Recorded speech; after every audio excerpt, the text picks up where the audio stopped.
Salut.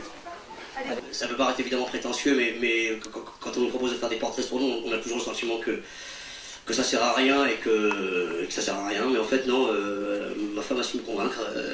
Ça sert, puisque si ça donne un peu plus d'éclairage sur les gens qui habitent en banlieue, en tout cas sur les gens qui ont vécu une certaine misère, c'est super. Parce que ce qu'on retient de là, effectivement, c'est un parcours exceptionnel, mais c'est surtout, ça souligne une détermination, donc voilà, ça valait le coup d'être souligné.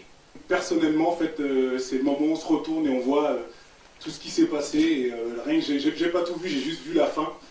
Je suis encore très ému de tout ça, en fait, de tout ce qui se passe, de voir nos mamans, voilà. Donc. Et c'est vrai que on s'est rendu compte à quel point nos mères avaient été actives, en fait.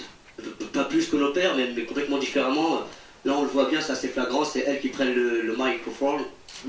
Et c'est elles qui l'ont pris durant toute notre enfance. Et c'est les maîtres du monde. Voilà.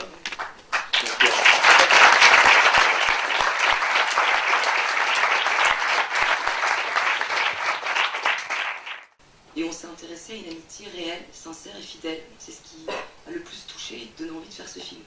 C'est d'avoir vu, en effet, en tant qu'épouse, un mari abattu quand un de ses amis vit des choses difficiles, et l'avoir vu pleurer de joie quand il arrive des choses merveilleuses à un autre de ses amis. Et cette amitié-là, elle m'a vraiment bouleversée et donné envie de m'intéresser à eux. Alors, Lafouine, bien sûr, il y a aussi Patrick Vieira, Chaim, je peux vous citer beaucoup de trappistes, d'ailleurs, qui sont aujourd'hui connus et qui font des choses avec talent. Si on s'intéresse à eux trois, c'est que c'est vraiment des amis d'enfance, qui ont vraiment grandi à quelques dizaines de mètres les uns des autres, et qui sont vraiment restés fidèles amis. Donc je crois que c'est en ça où il n'y a pas de trahison, c'était la raison qui fait qu'ils sont toujours aujourd'hui aussi proches. Faites toujours attention à essayer de ne pas être des étendards, même si on adore être moteur. On a un sentiment d'être utile quand on voit des gamins nous dire super, je fais du théâtre, tu nous as donné envie de faire du théâtre, super, tu m'as donné envie de faire du foot. Mais au même titre que Zidane ou que Farid Chopel ou Smaïn nous ont donné envie de faire des choses, mais nous ont donné envie. On n'a jamais été éclaté par des scientifiques ou des chercheurs au CNRS parce qu'on n'en connaissait pas. Mais c'est vrai, si on avait eu ces modèles-là, probablement qu'on aurait fait autre chose. Mais là, il s'avère que les modèles qu'on nous a filés, c'est ceux que vous connaissez. Et c'est génial, c'est simplement. Ouais, j'espère que c'est pas anodin cette date du mois de février, parce qu'effectivement, pas loin des présidentielles, on a aussi envie de lancer comme signal que l'immigration est une bonne nouvelle pour la France et un signe de bonne santé de la société, comparativement à ce qu'on entend tous les jours.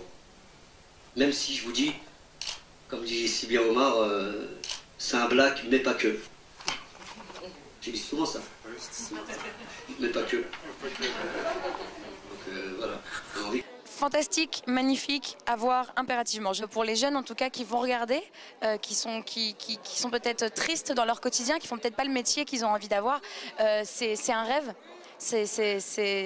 Il montre que le succès est possible, que le succès ne s'arrête pas comme on peut l'entendre de temps à autre aux familles d'eux. On se dit souvent que c'est toujours les fils d'eux ou un tel qui connaît un tel qui peut réussir. Là, avec ces trois garçons, on a la preuve que non. Voilà, c'est une preuve que tout est possible.